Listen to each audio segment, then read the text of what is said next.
Okay. Hello, everyone. My name is Scott Cumming. I am the founder and president of a nonprofit called Dyslexic Together. So this is our 8th and final class, our basic writing class. So I just want to first say thank you to Kelly.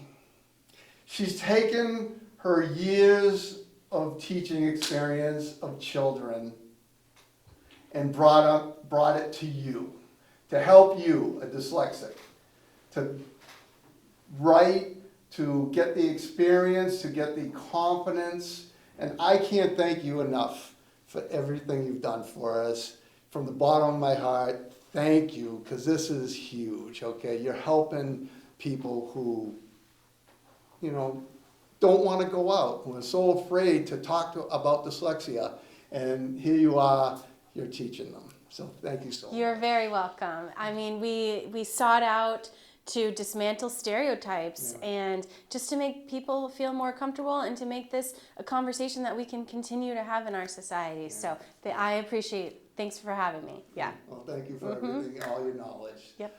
So our last class here, I did have a question, and that was, so how do we start a letter if somebody, we want to thank somebody? How's that? Yes. Okay, since we're thanking today. Yes, we are going to talk all about gratitude and thanking people. Did you know that this week is Teacher Appreciation Week? I did not, just because my children are out of school, Yes, so but thank you for reminding me, and I guess this was perfect then, It right? is perfect. So we're going to talk a lot about how you could even we'll just start with the example of thanking a teacher. Yeah. Obviously, we might get a little bit more emotional if we want to thank someone who we deeply love, right? Someone who's really special to you or your family. It just might be a little bit harder because you're maybe more emotional, but thanking a teacher I think is something that we could all probably do, and so we'll look at examples today.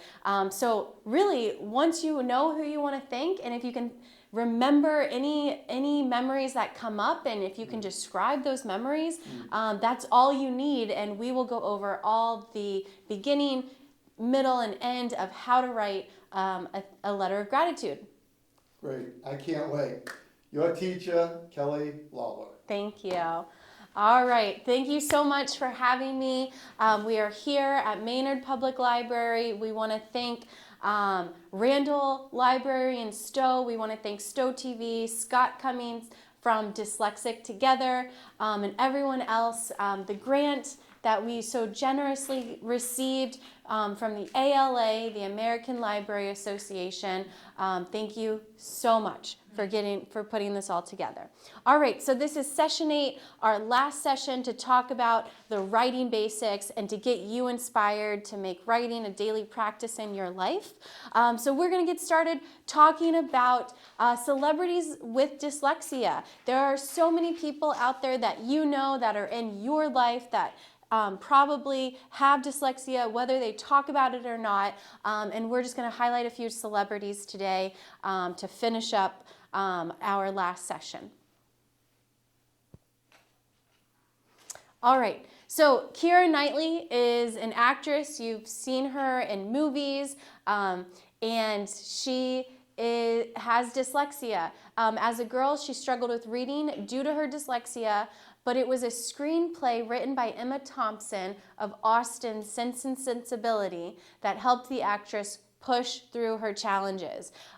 She was so inspired by plays and she wanted to be an actress that she knew that she had to, even though reading was difficult for her, she had to stick with it if she wanted to continue to be in plays, to make it in Broadway or Hollywood. And so Emma Thompson was her inspiration to kind of battle through her own reading struggles and to just keep practicing and keep learning, growing. The 5 different ways that we grow in our reading is our phonemic awareness, phonics, comprehension, vocabulary, and fluency. And so you really have to have specialized instruction in order to kind of get all of those pieces to work together to make you a stronger, better, faster reader. And not everybody has to be a fast reader, but that is just one thing that inspired Keira Knightley. And she said, if Emma Thompson couldn't read, she'd make sure that she'd get over it, so you have to start reading, because that's what Emma Thompson would do. And that was her inspiration as a young girl. All right, so very on par with our theme tonight. We have a picture prompt on the board here today, long lost letters. So we are going to take 5 minutes to start our daily writing practice, open up your journals, and write down whatever comes to mind. Very low stakes. No one has to read this. You do not have to share, but you do have to write and make it a daily practice. So here's a picture of aged, vintage, long lost letters. So tell us a story, real or made up, inspired by this image. We're putting 5 minutes on the clock, and we will be right back.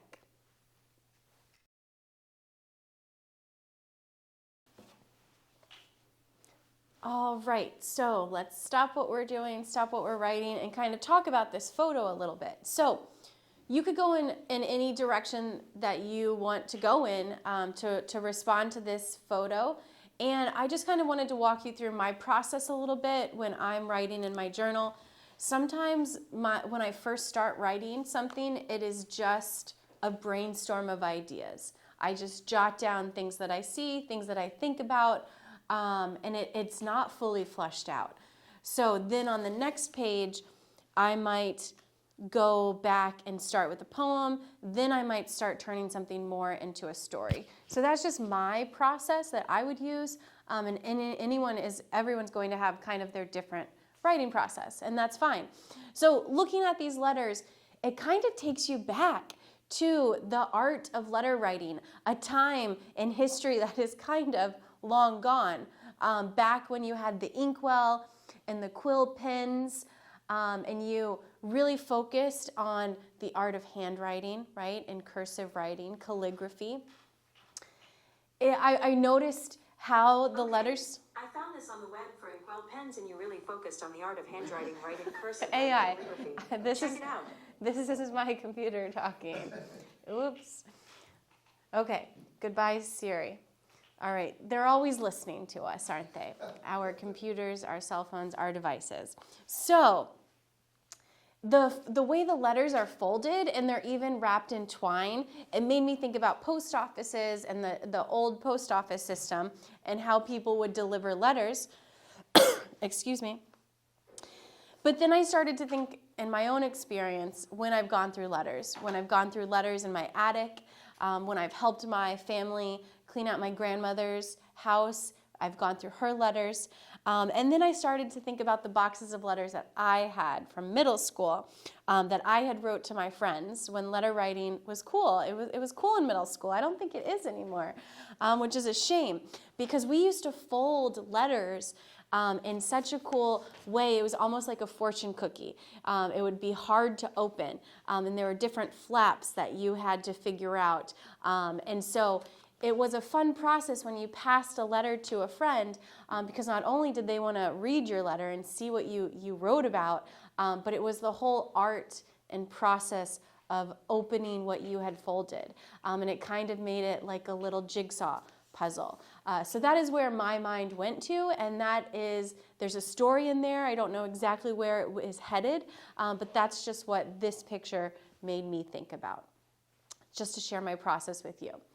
All right, so we've talked about our celebrities with dyslexia. We've done our 5-minute writing prompt, and now we're going to kind of get into some letter writing. All right, so I created letter writing resources for you today, and I did kind of take this image of the old art of letter writing. If you want to learn more, I put a link right here. The Smithsonian has a website. If you want to learn more, you can click on that link. But right now, we're going to look at the first link, and this is a letter writing toolkit. All right, so You can write letters for 100 different reasons, and today we're just going to talk about 2 reasons, writing letters of gratitude, but before that, we're going to talk about writing letters of support. So sometimes in your local towns, you might be on a nonprofit and you might need a letter of support because you're going to have an event, or you need to apply to the town in some kind of capacity. So you need people, businesses, to write you a letter of support. Another letter of support that you might need is if you believe in a cause, you champion an issue, and you want to write to your elected officials, your local legislature, or your representatives. And so that's kind of what we're going to talk about today. So why write to your elected officials? It's obviously to demonstrate awareness, to explain the importance of the issue, and to try to persuade your local representatives to take up this cause too, and to kind of join you to champion that specific issue. So recently in schools, climate change we have students on a green team, and they are often writing to their local representatives about the problems that climate change are causing in our society. We also have students that care a lot about animal species and species that might be overhunted in a certain area, and so we've had students write to their representatives about that. So when you think about writing to elected officials, you definitely want to respond to an action or a decision. So you want to do your research and see what representatives might already be aware of this issue and can be a resource for you. And then you also want to think about people, representatives, elected officials that maybe aren't thinking about the issue, and you can write to them in more of a persuasive manner versus writing to a representative and more of like an ally. You both are on the same side, or you both might agree already with the stance. And so maybe you're writing more in let's just be allies together and partner in that way. So you can lobby an issue, you can voice your concern, you can point out a deficiency or a problem. This could be a local, state, or federal level. And you could always write to request more information. All right, so things that you want to include in your letter is an official opening that very clearly gets to your main purpose and why you are writing to them today. Understanding of the issue, your position on the issue, how it affects people in your town, in your state, in the nation, and also an acknowledgement of past support. And what do you want to come out of this? What is that desired action that you want to request? All of these things need to be included in your letter. And then at the end of your letter, you definitely want to include a thank you. Thank you for your time, your effort, your energy, and you want to have some contact information. Traditional letter writing has your information at the top, and we'll look through some examples, but it has your information at the top, the date that you're writing your letter, and then it has the addressee, or the elected official or representative that you're actually sending your letter to. So we'll look at all of those examples and templates that you can use to write your letters. And should you email in today's day and age? Should you email your letter, or is it better to be handwritten and sent in the mail? And that's completely up to you. Some pros about sending an email is that it's definitely faster, and sometimes you can get a response more quickly from a senator or a governor or something like that. It's easier to respond. It's pretty reliable. However, we all know how emails go. So sometimes they don't get opened. Sometimes they could be easily forgotten or just brushed over. So that's kind of what you want to think about. Will you write your letter of support, or will you send it in an email? And maybe you could do both.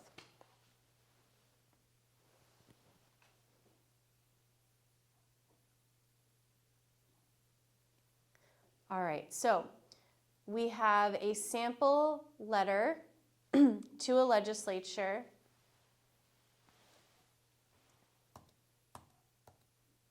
all right, so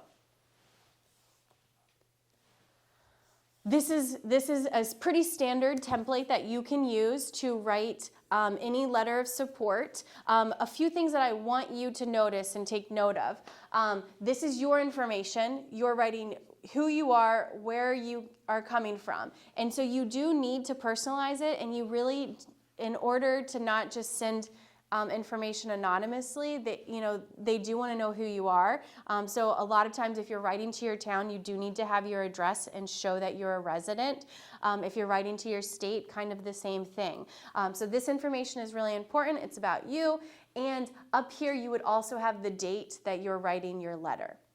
Now here is where you are going to have the person you're writing to. What is their position? What is their title? And the address. Where are you going to send this? And then, what is your greeting going to be? So are you going to say dear and make it pretty formal? Are you going to say hello and make it a little bit more casual? So you do need to think about your greeting. If you don't know exactly who you're writing to, that is when you would use to whom this may concern. And so that is kind of a general greeting. If you don't know who you're writing to whom it may concern is what you would put here instead of dear or hello. Right away it says, this is why I'm writing to you. I'm a concerned citizen. And this is an example from my 7th grade students. So a 7th grade student deeply passionate about protecting wildlife in the United States. So that is exactly what the purpose is, written right in that first paragraph. You have to catch your reader right away, just like if you're reading a news article or if you're writing a hook, it's got to be an attention grabber. What I also like in this letter is that it very clearly has transition words. First, this is my first point. Additionally, furthermore. So sometimes these transition words can be really effective to get your point across and to build on what you have to say. Not only does this matter, but it matters for all of these reasons. And so that just helps to make it more persuasive. And then finally, you'll get to a conclusion. You might not want to write this many paragraphs. So you really have to think about how long you want to be or how short you need to be, depending on the purpose of your letter.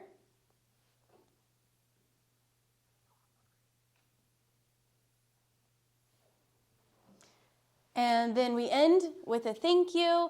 And you think about how you want your closing to go. So is it going to be more formal with the sincerely? Are you going to end with something a little bit less formal, saying best regards, or whatever that may be? But before you get there, make sure you have that action. What do you want them to do? And then make sure that you sign it personally yourself. All right, any questions about the template? Hopefully you can use this in whatever and use it and change it based on the purposes for your letter writing of support. All right, that was our second resource, and I just have one more resource to go over tonight. Here is just a quick checklist just to make sure that you are thinking about everything that you need for your letter of support. So have you decided who you are writing to? Are you going to clearly state your purpose? Do you need to summarize how you've come to understand the issue? Do you want to personalize it a little bit and say why it might personally affect you? Have you identified other people who might be affected by this same issue?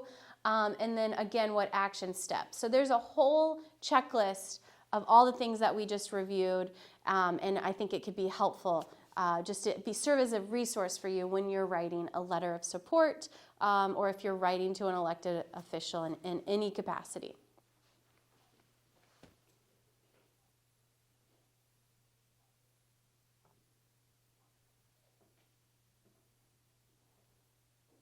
All right. And I want to switch gears to also talk about how to write a letter of gratitude. This is, of course, Teacher Appreciation Week. And this is an older video of Jack Black. Jack Black is a comedian. He's a filmmaker. He's an actor. He's a musician. So if I just downloaded the Waze app on my cell phone so that I could, get all the traffic details for where I was driving, and there was an option to put it in Jack Black's voice. So he's been talking to me a lot in my car, and so I found this video. This is an older version of a video, but because it's Teacher Appreciation Week, if you go on his Instagram, he talked about the same teacher in his Instagram post. So this is how he thinks a teacher, and you could do it in the form of a letter, or you could do it in the form of a video if you're Jack Black.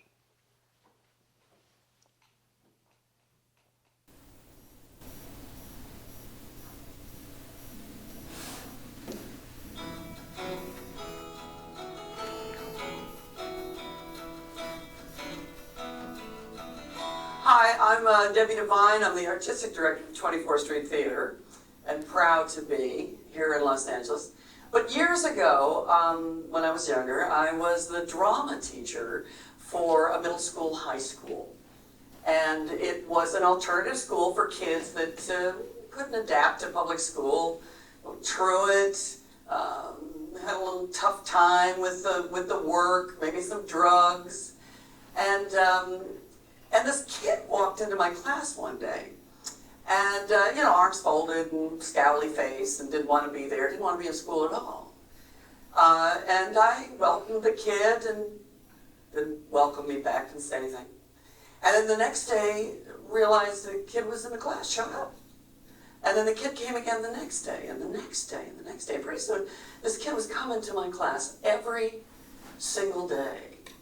And I realized that the work I was doing, drama, teaching drama and theater, and the magic and imagination that art form is, was reaching this kid. And the kid was reaching me.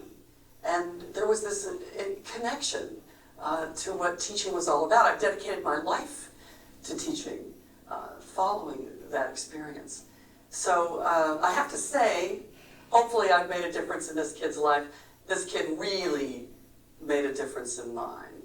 And this is my friend. I'd like to introduce you to my friend.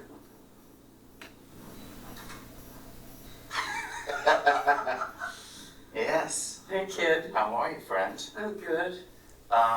Yes, I'm Jack Black, and Deb Devine was my teacher.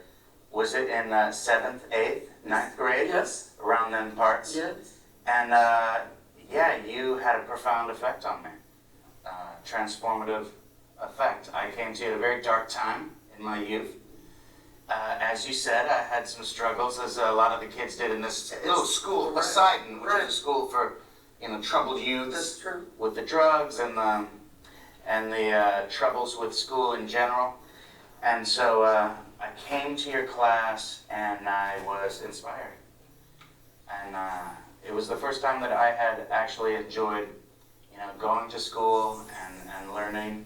And I've thought a lot about it, about why you had such an effect on me. I think it's just because you love doing it. Yeah. And your love is Yeah. infectious, Yeah. And through drama and the art of improv, it really just sort of opened up my heart and my brain and every part of me. Yeah. And really changed the course of my life. And I want to thank you for that. Oh, I love you. I love you, baby. I love you. Nobody does it quite the way you do. Mean it? I mean, of course. I don't sing it unless I know. I have such an awful memory, and my brain really is made of mush. But I do remember just intense, joy in the class. That's why you're so great. You give me the confidence to face my inner demons. Hey, teachers, thanks a million for doing what you do. I thanked my teacher. How about you? Hmm?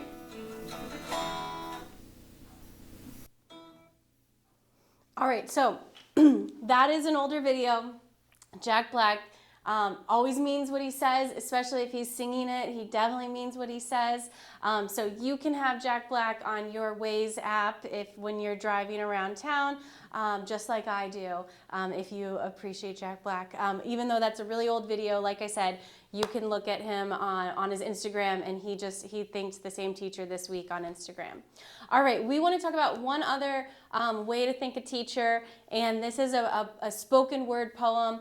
A few classes ago, we talked about spoken word poetry and how people's empathy, their passion, their energy kind of can come out in their poetry, but spoken word poems come out in a performance. And so I wanted to end with this really classic poem by Taylor Mali called What Teachers Make. It's funny, it's sad, it's happy, it makes you laugh, it brings you joy. So we're gonna end with that today, and then I have templates for you to do your homework, to write a letter of support to anyone or anything or any issue, and to also write a letter of gratitude to someone in your life. And I just thought that starting with the teacher might be a little bit easier than starting with someone a little bit closer to you in your life. All right, so what teachers make, we'll find out from Taylor Mali.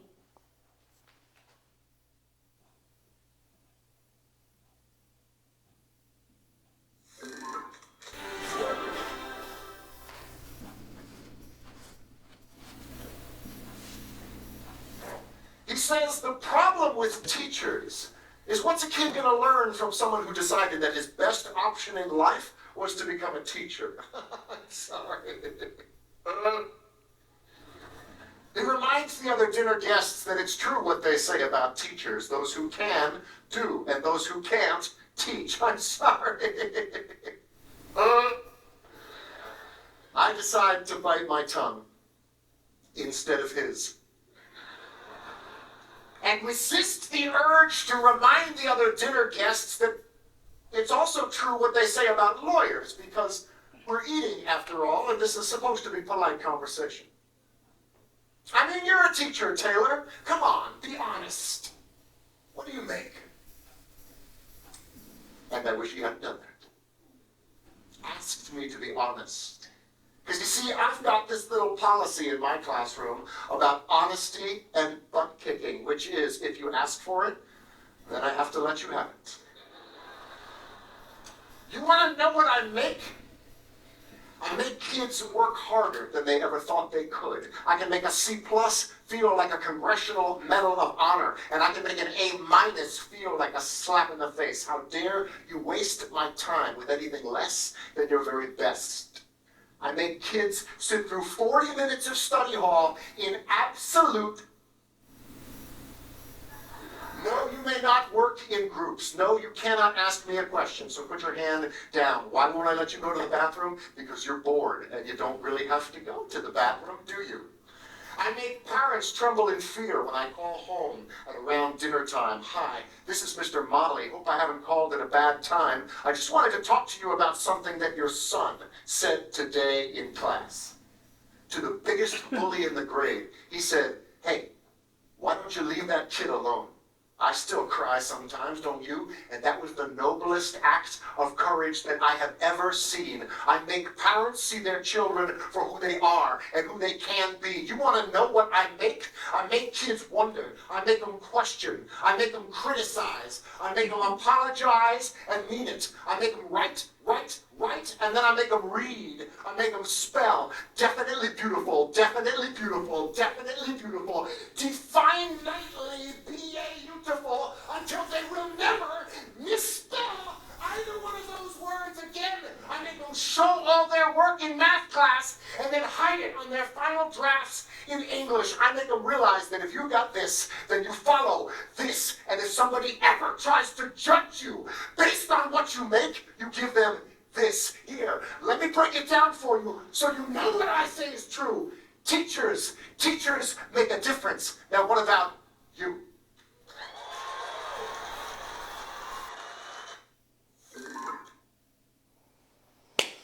All right, so that's Taylor Mali. He has many books of poetry. He has since left teaching and kind of works on the performance factor more now, but he's a really great author, writer, teacher, and so that is his video thanking all the teachers for Teacher Appreciation Week. So you just need to decide how you want to write your letter of gratitude, how you want to write your letter of support, who you want it to go to, and that's your last final homework assignment.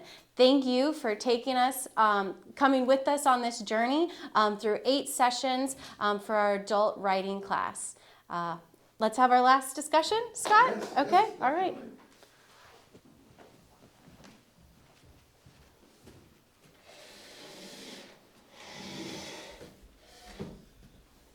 See, it's funny how you talk about Teachers Week. So this was a long time ago, but I had a teacher that had a huge influence in me.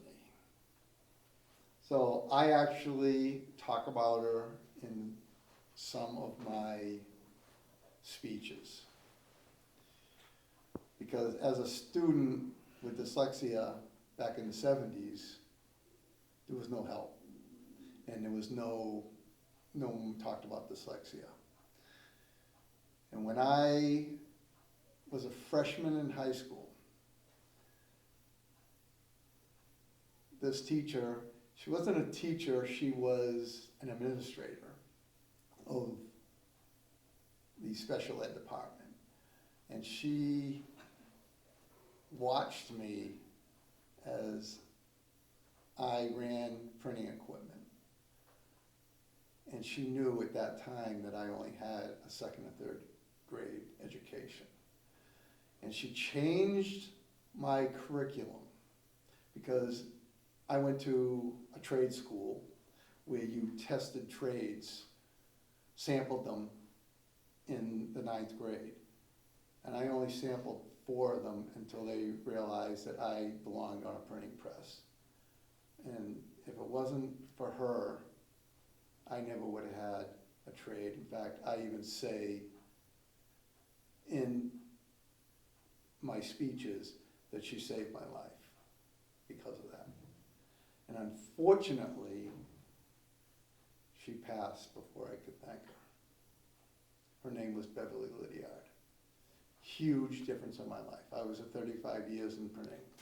So, special person. Yeah, yeah. Everybody has one. That's a beautiful story, and it doesn't make it any less meaningful, Yeah. you know, even though you didn't get to say that. It's still worth writing it. I You know? actually wrote a letter, but of course I had nowhere to send it. Yeah. And this was a few years ago, Mm-hmm. to thank her, because I always wanted to, and then I never got the chance. So if you get a chance to thank a teacher, do it when you're thinking about it. Mm-hmm. Don't wait. Yeah, do it now. Do it now. That's right. Yeah. Because otherwise you end up like I did and could never thank her. Mm-hmm. So, Mm-hmm. but that's my story. It's a beautiful story, and I think it's one that we can end on. You know, Okay. This was a really great 8 sessions. Thanks for bringing me in on this. And I can't wait to see what Dyslexic Together continues to do in the Yeah. future. Well, thank you. So keep following Dyslexic Together online. And hopefully we can wrangle her to do some more work with me. So thank you very much. Thank you.